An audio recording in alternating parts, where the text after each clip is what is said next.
a maternidade se tiver um convênio com o Estado. Se tiver um convênio com o Estado.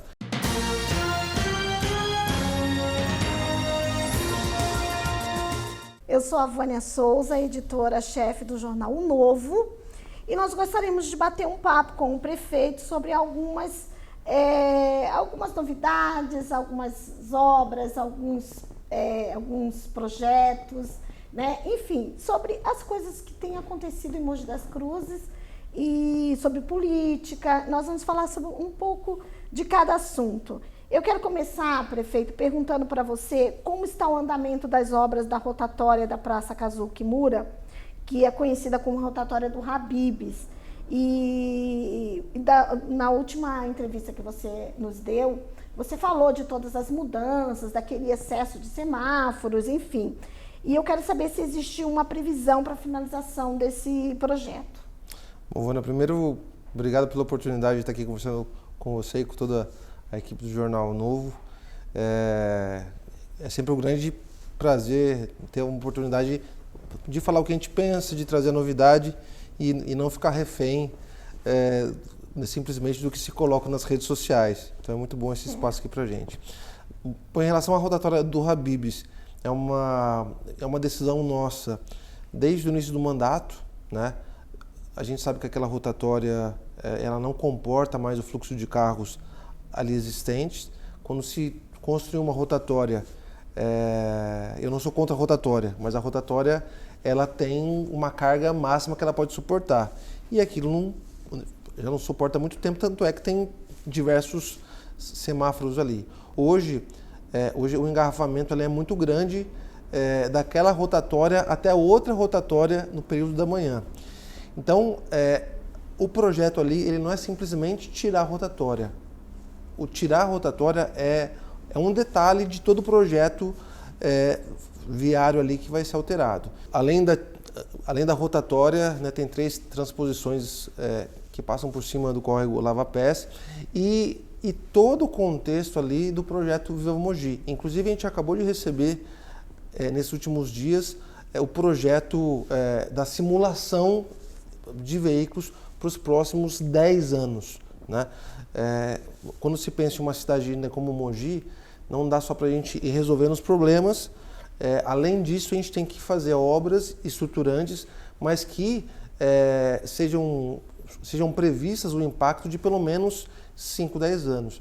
Então, eu acredito que até o final do ano, ou no começo do ano que vem, eu acho que a gente chega na parte da rotatória. As obras elas já começaram, só que como ficou muito marcante a questão de tirar a rotatória, né, ainda não é visível para as pessoas. Certo.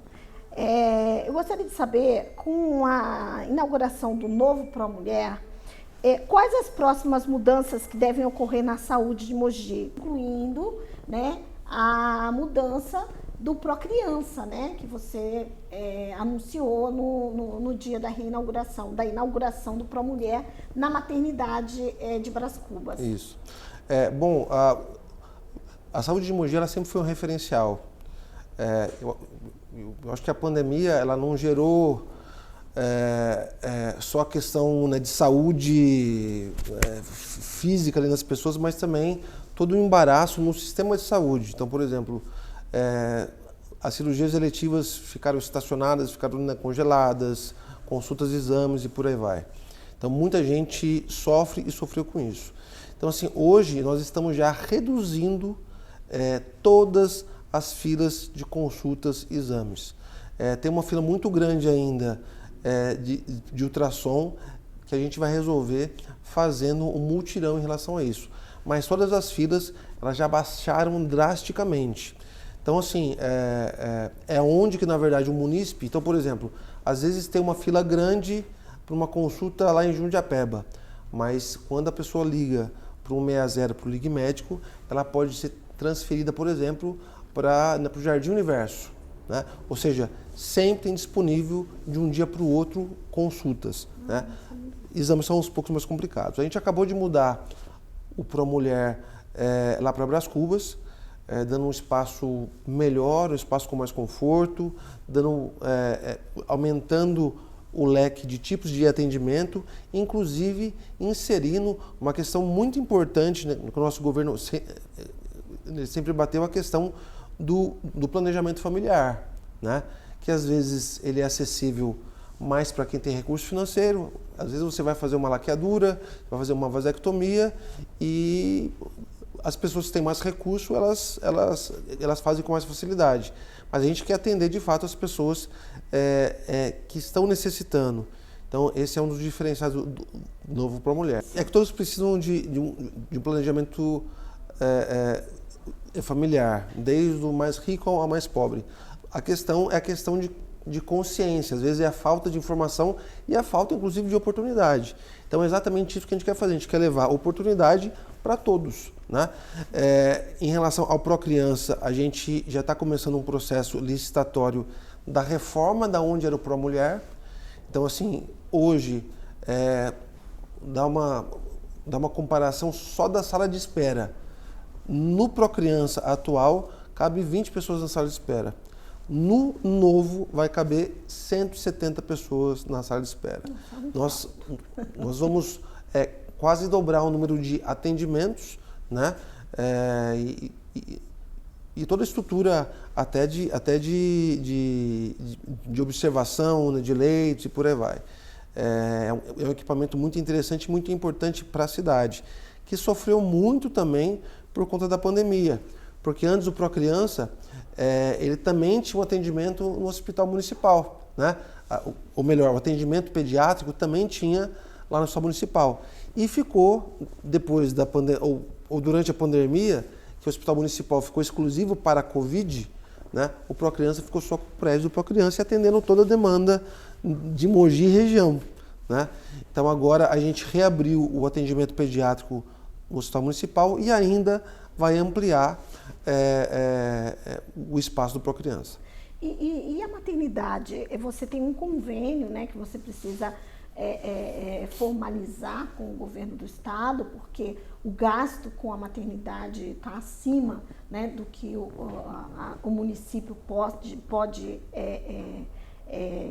assumir, né? E você já tem mais ou menos uma conversação, esse convênio já está, digo assim, já tem alguma coisa formalizada, alguma data para que seja reaberta a maternidade? Eu acho que no momento as pessoas elas querem saber, né? Quando é que a gente vai poder usufruir dessa maternidade? Olha só, é uma ótima pergunta e até uma oportunidade para esclarecer algumas coisas. O município ele é responsável pela saúde básica, ou seja, postos de saúde, as UFS, a unidade familiar de saúde, né? Esses equipamentos, sim, eles são de responsabilidade do município. Consultas e cirurgias ou procedimentos de especialidades e partos não é de responsabilidade do município. É ótimo que Mogi tenha uma maternidade. Hoje quem faz os partos aqui em Mogi, os partos públicos, é a Santa Casa, com o convênio que ele tem com o Estado. Então, assim, é irresponsável e não justificável a cidade ter uma maternidade que vai atender os munícipes de Mogi e de toda a região com valores do município. O custo mês de uma maternidade como a nossa é de aproximadamente 4 milhões de reais mês. Então, assim, tendo em vista que nós pegamos uma obra que estava com 30% ela construída, a gente terminou a obra, né, a gente fez os outros 70%, a obra está pronta, um equipamento muito bom, graças a Deus, e agora a gente está dando destino para esse equipamento. O Pro Mulher, por exemplo, ele já se encaixou dentro desse prédio da maternidade. Agora, nós só vamos abrir a maternidade se tiver um convênio com o Estado. Se tiver um convênio com o Estado. E se o governo do Estado não fizer o convênio, nós não teremos maternidade. Não dá para Mogi arcar com esse custo. Talvez teremos alguns partos a serem realizados, mas partos mais simples, o parto normal, o parto humanizado e por aí vai, que a secretaria ela está estudando. Agora, o que a gente quer fazer ali naquele espaço? Com convênio ou sem convênio? Um complexo da saúde materno-infantil. Então, a mãe, a mulher, o bebê, ele pode ser atendido ali, né? Então, assim, é uma estrutura muito boa. Nós temos já formalizado um pedido para o novo governador Rodrigo Garcia, que tem se prontificado não só a fazer o convênio de custeio com a maternidade, mas também de ajudar a equipar a maternidade, né? Estive conversando ainda hoje lá com a assessoria dele, e eles estão para vir aqui na próxima semana para trazer algumas novidades. Prefeito, a gente está falando agora de aumento de casos de Covid, né? A gente falou que houve uma mudança, claro, né? Uma adaptação, que tudo teve que ser feito muito rápido, né? Com a pandemia. E agora a gente está vendo os números aumentarem, né? De casos de Covid. Embora, graças a Deus, eu acredito que com a vacina, muitas pessoas estão conseguindo se recuperar em casa, muitas pessoas não estão precisando de internação. Isso é uma grande vitória, né? O que a gente esperava com a vacina, né? Mas eu quero saber se esse aumento ele tende a prejudicar a retomada econômica e até mesmo esse momento que a gente está podendo viver na área da saúde também, né? Porque se a pandemia está controlada, se a Covid está controlada, é claro que você tem mais atendimentos em especialidade, né? E também a economia, né, funciona, né? As coisas vão funcionar porque não vai precisar fechar o comércio, como aconteceu, né, no começo da pandemia. Eu queria que você falasse um pouco sobre essa questão. Eu vou dar uma resposta não por ser otimista, mas por estar acompanhando de perto esses casos. Deu um crescimento exponencial no número de casos de Covid, mas aquele negócio, se eu tenho 2 casos e de repente eu tenho 20 casos, poxa, cresceu 2.000%, entendeu?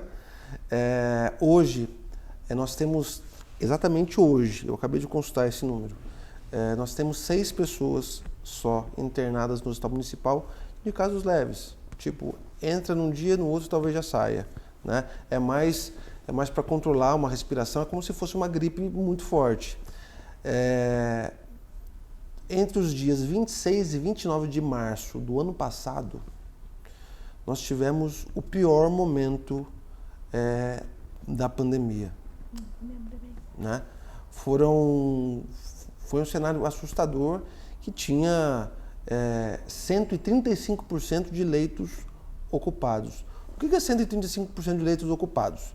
A gente usava leito, a gente usava maca, a gente usava poltrona, porque não tinha mais onde colocar gente, né? Foi aonde que a gente teve que tomar algumas medidas mais severas para reduzir o contágio, né? E não afetar ainda mais a economia. O que eu acho hoje? Eu acho que a gente tem que se acostumar com essa nova situação, né? A gente não pode deixar de ter cuidado. A questão da limpeza da mão vai muito bem, obrigado, tem que continuar, né? É saudável isso, é higiênico isso, independente da Covid ou não. O uso de máscara nas culturas orientais, se você está com uma gripe, você já usa máscara, né? Para você não transmitir para o outro. Nós voltamos com a obrigatoriedade das máscaras nas escolas, né? Porque teve um surto muito alto, um pico muito grande, não só de crianças, mas de professores com Covid. E aí, a escola é muito sensível, porque, por exemplo, se um aluno ele está com Covid, ok, ele se afasta. Mas as crianças geralmente ficam 4 horas junto com os professores. E criança se pega, brinca, se abraça, briga e corre, por aí vai. Então, o contágio acaba sendo muito mais rápido. Se falta uma professora, dependendo da situação de quantas professoras estiverem contaminadas, você tem que fechar a escola. Entendeu? Então, por conta disso, a gente teve esse cuidado para reduzir o contágio. Mas assim, Vânia, eu acredito que daqui para frente a gente vai ter que se acostumar com essa situação, né? Nós demos mais de 1 milhão de doses aqui em Mogi das Cruzes, e esse foi um trabalho referência em todo o Brasil, junto com outras cidades, porque a gente fez um sistema de agendamento, as pessoas não precisavam esperar na fila, elas cadastravam, ia na hora certa para fazer a sua aplicação da vacina, e graças a Deus, hoje como você mesmo disse, as pessoas pegam Covid, mas é uma sensação de gripe forte e não fica mais grave. Graças a Deus que continue assim. Prefeito, o que está sendo feito para melhorar o trânsito na região leste da cidade, em especial para as pessoas que vêm de César de Souza para o centro da cidade? Foi o que eu acabei de dizer. A questão da rotatória do Habib's, ela não é só a rotatória do Habib's. É todo um projeto viário ali que envolve rotatórias, transposições, novos viadutos, alargamento de vias, né?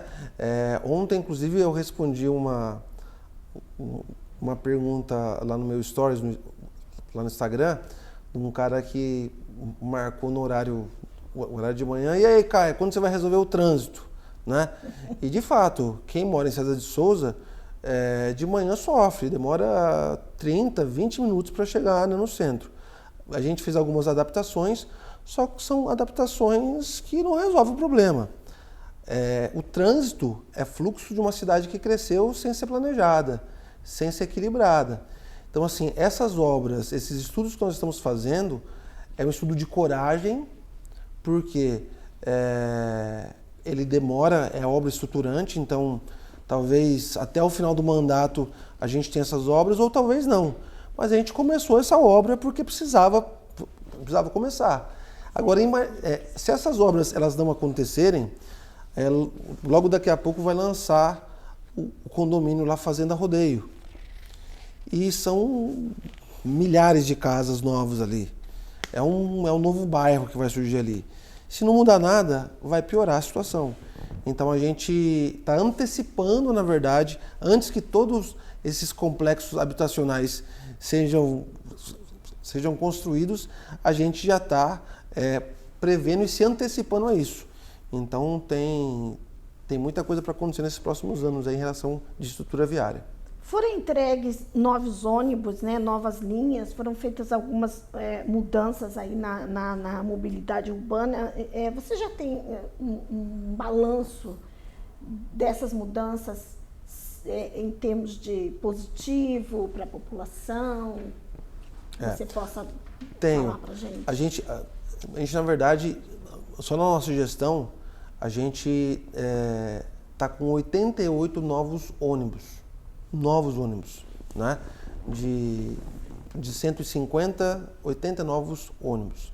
Nós somos a cidade no Brasil com a menor idade média da frota, que 1 ano e 7 meses mais ou menos.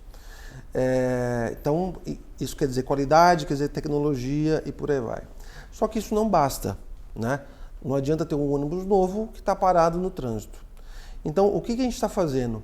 A gente está pensando a cidade e o sistema de transporte público de uma forma mais inteligente, com a mesma quantidade de frotas, mas com aumento das partidas.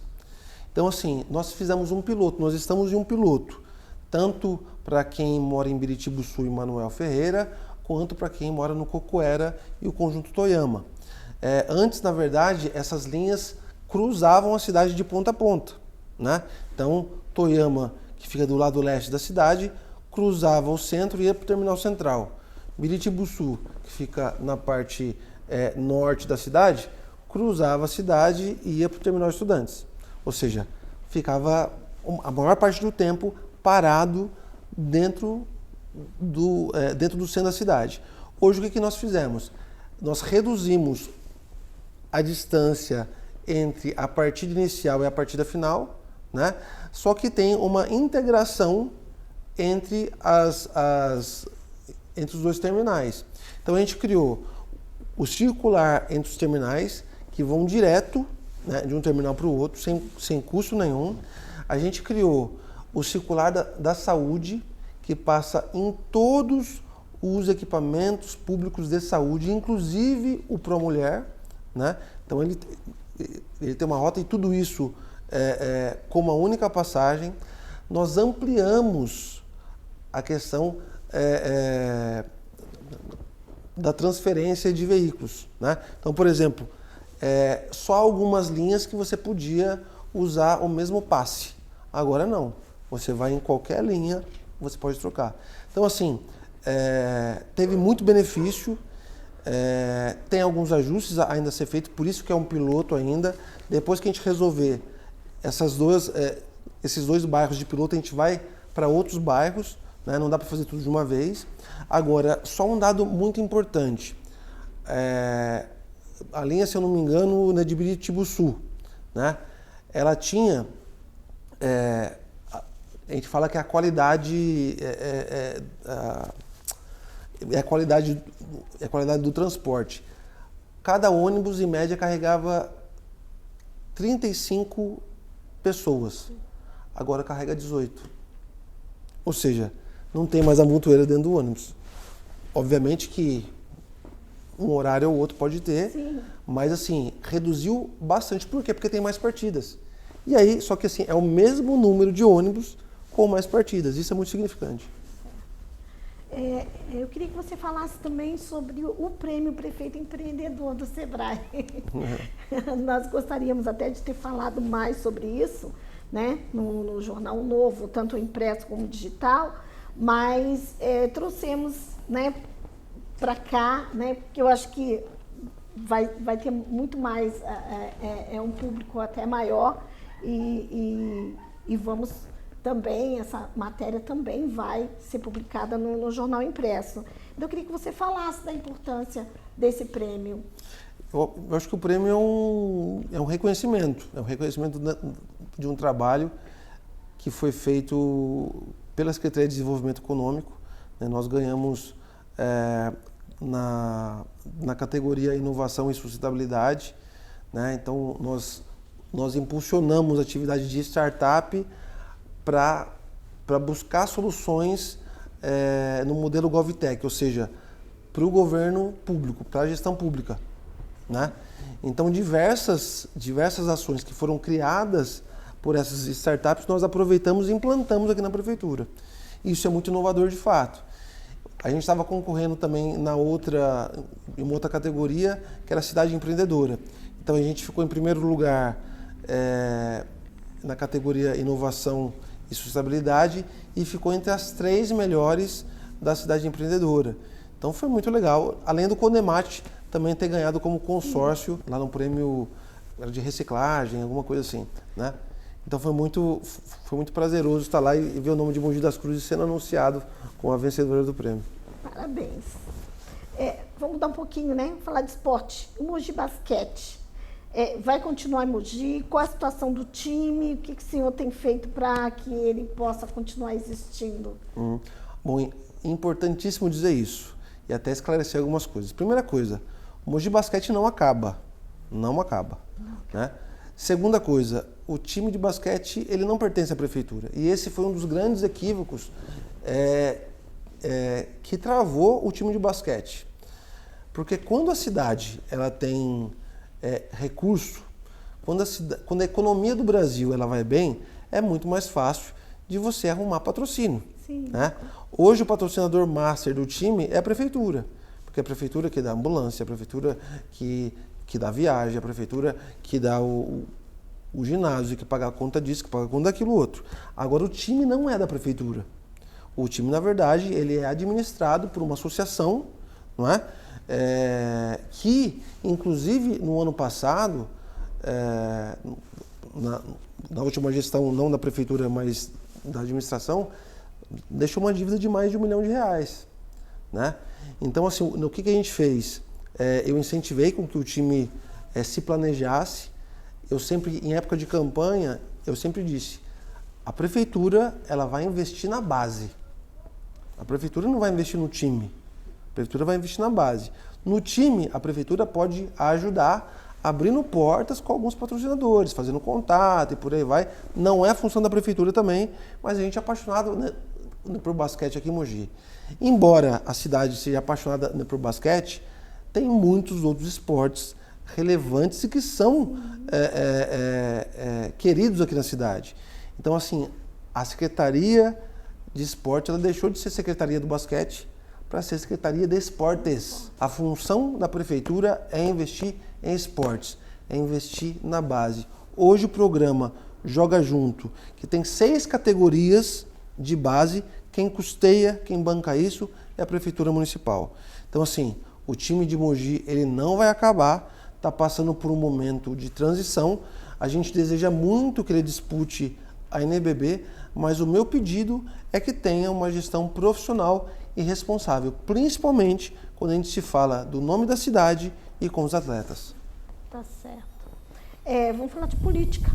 A sua vice-prefeita, a Priscila, ela deve ser indicada pelo Podemos, né, que é o seu partido, para deputada federal este ano. Como fica o seu posicionamento, tendo em vista outros deputados como Bertaioli, Márcio Alvino, que também ajudam o governo, trazem emendas, enfim? Eu acho que a gente vive, graças a Deus, em um país democrático. E acho que Mogi tem condição suficiente de ter mais deputados. Hoje nós temos só um deputado federal e um deputado estadual, né? Nós temos condições de ter mais deputados nossos. Então, assim, não é porque se a Priscila ela for candidata, eu torço contra o Bertaioli. De jeito nenhum. Eu torço contra o Márcio Alvino de jeito nenhum. Quanto mais deputados e deputadas nós tivermos aqui na nossa cidade, aqui na nossa região, melhor pra gente. Então, assim, não há uma disputa de nomes, né? A gente tem que disputar com outras regiões, para que gente de outros núcleos da cidade, gente de Pindamonhangaba, não venha tirar voto aqui, entendeu? Então, assim, a gente tem que votar gente que já atua na cidade, que gosta da cidade, que já mandou a emenda para a cidade e que defende e ama a nossa cidade. E você já está fechado com algum deputado estadual? Porque federal já tem a vice. O Podemos fez o convite para a Priscila, né? A gente está em discussão, ela ao mesmo tempo que está entusiasmada, né? Ela está bastante atenta, porque ela tem uma filha pré-adolescente, então ir para Brasília e ficar 2, 3 dias fora para uma mãe, ainda mais uma filha única, né, muito querida, muito cuidada, é uma decisão muito forte, né? E é uma decisão que é ela que tem que tomar. Eu acho que o partido não pode obrigar ninguém a ser candidato. Houve um pedido sim do partido, né? E ela, não só ela, mas a gente ficou muito honrado por isso, mas é uma decisão que tem que pensar junto com a família e coisa e tal. Nem eu, né, posso chegar e falar se tem que ser ou não tem que ser, né? Já para o deputado estadual, o Furlan, ele tem se posicionado como pré-candidato, né? E vai ser o nosso nome do Podemos aqui na região. Certo. Bom, eu só queria que você fizesse um balanço, né, desse semestre, né, de 2022 do seu governo, para a gente encerrar. Algumas semanas atrás a gente fez 500 dias de mandato, né? E é interessante a gente ver como que foi os primeiros meses, aqueles meses de pandemia, como que foi o ano passado e como tem sido esse semestre. Graças a Deus a gente está respirando esse ano, né? A gente está vendo a economia melhorar, a gente está colhendo frutos do que a gente fez o ano passado em relação a alguns ajustes financeiros. Hoje a gente tem fôlego por conta da economia que a gente fez o ano passado e quase toda semana a gente tem feito uma entrega. Então daqui para frente vai ser anos de bastante entrega, colhendo mesmo o que a gente plantou no primeiro ano, que foi um ano muito difícil, não só para uma gestão municipal, mas para toda a população por conta da pandemia. Bom, a gente estar encerrando aqui a entrevista com o prefeito de Mogi das Cruzes, Caio Cunha, agradecendo por esse espaço, né, mais uma vez, e agradecendo a presença aqui do Ricardo Café, que nos auxiliando, né, e agradecendo o Fabrício também, que é um grande jornalista lá que trabalha comigo lá no Jornal Novo. E, mais uma vez, agradecendo a você que está assistindo e que desejo para você prosperidade, muito sucesso, né? E um abraço para todos.